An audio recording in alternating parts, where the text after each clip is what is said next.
and welcome to Think Watercolour. I'm Paul Webber, and today I'm going to be demonstrating how to paint a beach scene with a big sky background. I won't be using any photo reference for this painting. It'll be from a mixture of memory and imagination. I'm starting with the clouds using a very thin wash of yellow ochre and sepia mix. I'm working on dry paper for more control in keeping white areas unpainted. The paper's Saunders Waterford High White Rough 300 gram, and I'm using an Escoda Perla number 12 brush. While the wash is still wet, I'm now going to add the darker parts of the clouds with a mix of cobalt blue and imperial purple.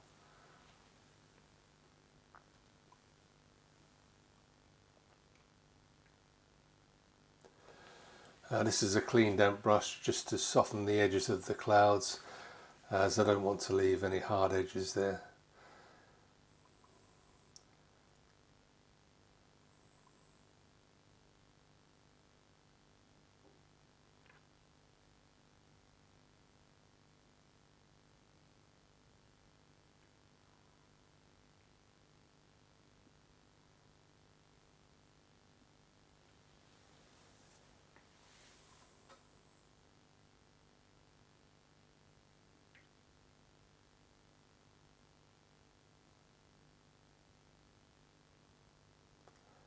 The lower part of the cloud formation merges into the dark mass, into one dark mass rather, towards the horizon.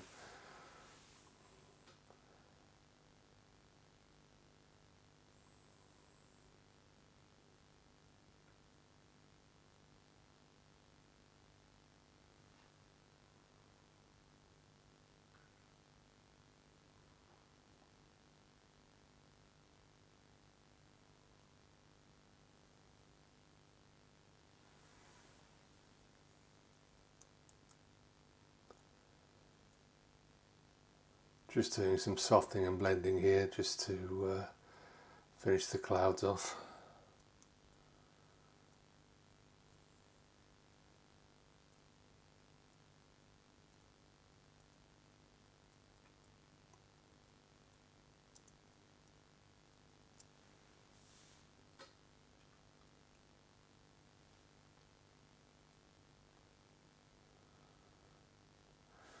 And I'm going to use a mix of cerulean blue and a touch of lavender for the blue of the sky behind the clouds.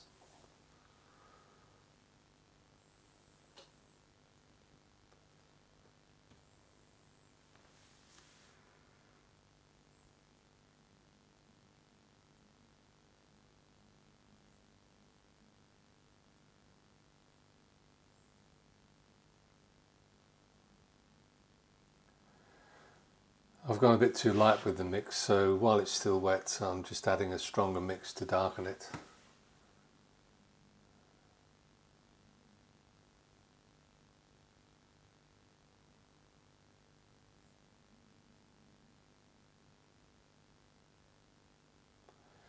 Again, this is a clean damp brush just to soften the edges of the clouds, to remove some of the hard edges. I've left a few hard edges in, but I didn't want them all to be hard.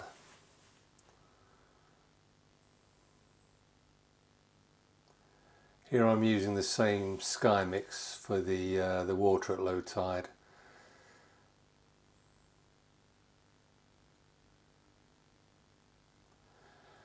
This scene is typical of what you would see in many parts of the British coastline.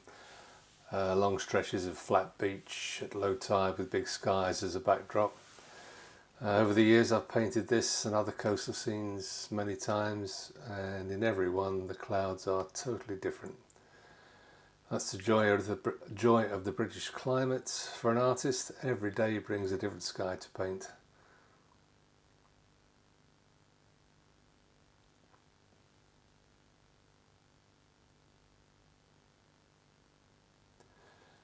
The initial washes are now dry, and I've decided to darken the blue part of the sky as it's dried a little lighter than I intended. This will help to define the clouds a little better.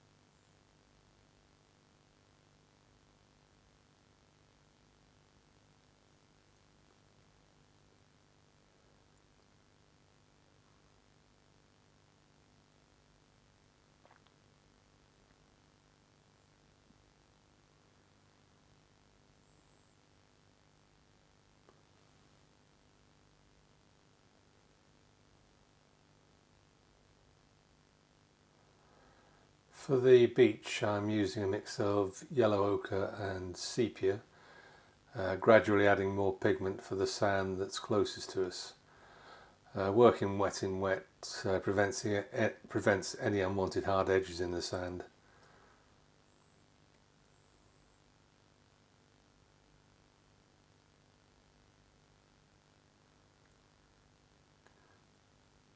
Just adding more pigment to the mix now.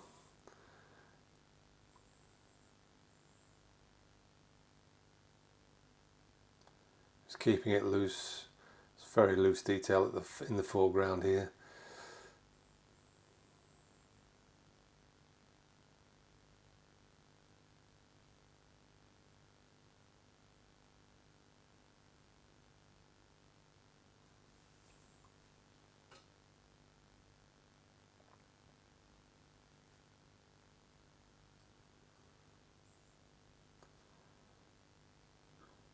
As you can see, getting darker and darker the closer the sand is to us. Using aerial perspective, dark colours come close, lighter colours recede.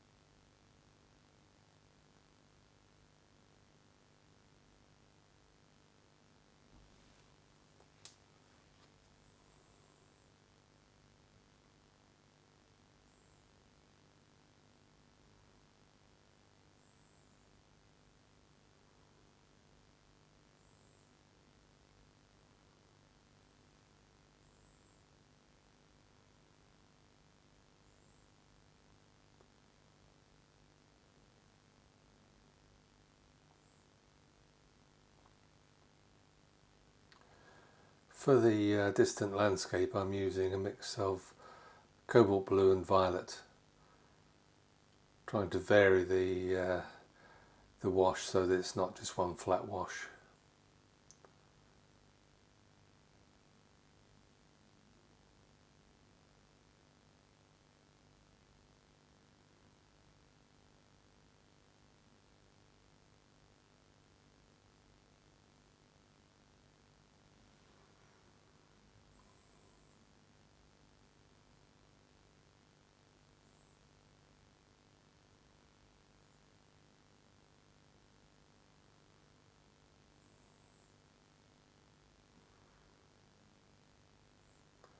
With some clear water I'm blending the landscape into the foreground water for that distant reflection.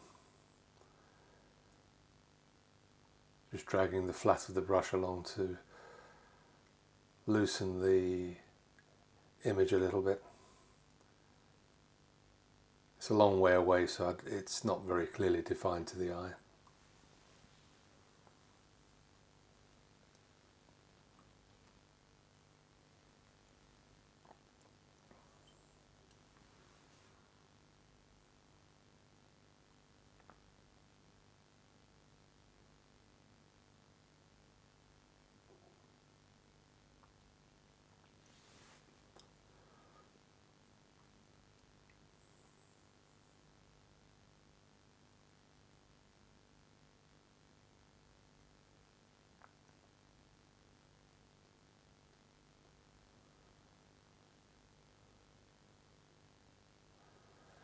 I'm now going to add some details to create context and depth to the painting. I mean, I call this channel Think Watercolour for a reason. I always advocate that you give thought to each stage of a painting, especially the placement of figures and details. Notice that I'm placing the head of this figure on the horizon line, which is at my own eye level. Also, it's the nearest figure. As it's the nearest figure, I'm placing it roughly a third of the way across the painting, as it'll become the focal point. I'm just adding a dog, as this is a typical sight on English beaches. Don't be too fussy with figures at this sort of distance, and if you paint one leg shorter than the other, it creates the impression of movement. And as I had the shadows, I smudged down with my finger to create the illusion of reflection in the wet sand.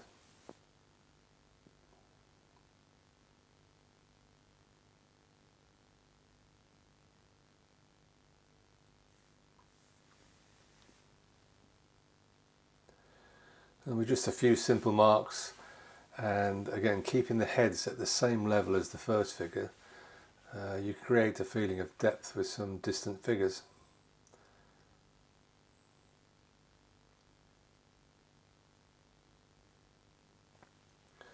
And here I'm placing a few seabirds wading in the shallow water.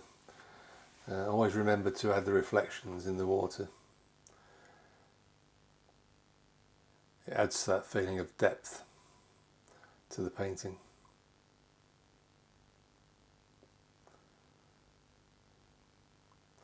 A few more carefully positioned distant tiny figures.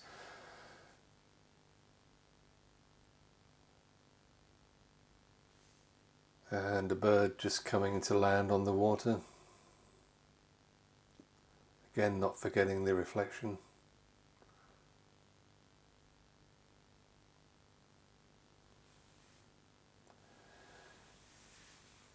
I'm adding two distant birds in the sky, again carefully positioned to draw the eye from the dog walker along the same angle as the clouds. If you draw a line, an imaginary line, they all come together at a similar angle to the clouds.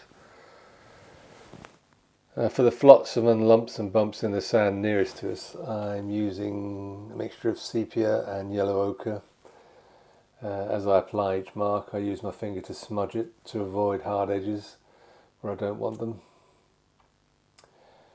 For the rocks in the water, I'm just painting the reflections first so that I can smudge them into the water. Then I'm adding the dark rocks above the reflection. Again, it creates depth in the painting.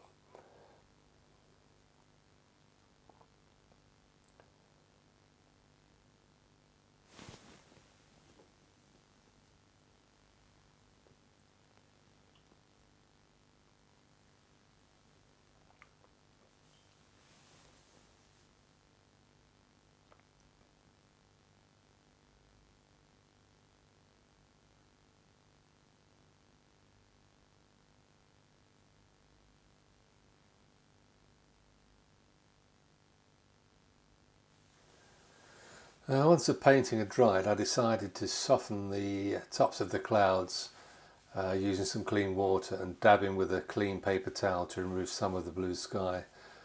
It just blends the top of the clouds into the sky a little bit better. I also decided to darken the distant landscape a little. Other than that, those minor changes, I was happy with the painting. I hope you found this demonstration useful, and if you enjoyed it, please give it a like, as this always helps with YouTube. Please subscribe and tap the bell to be notified of future posts, and thanks again for watching.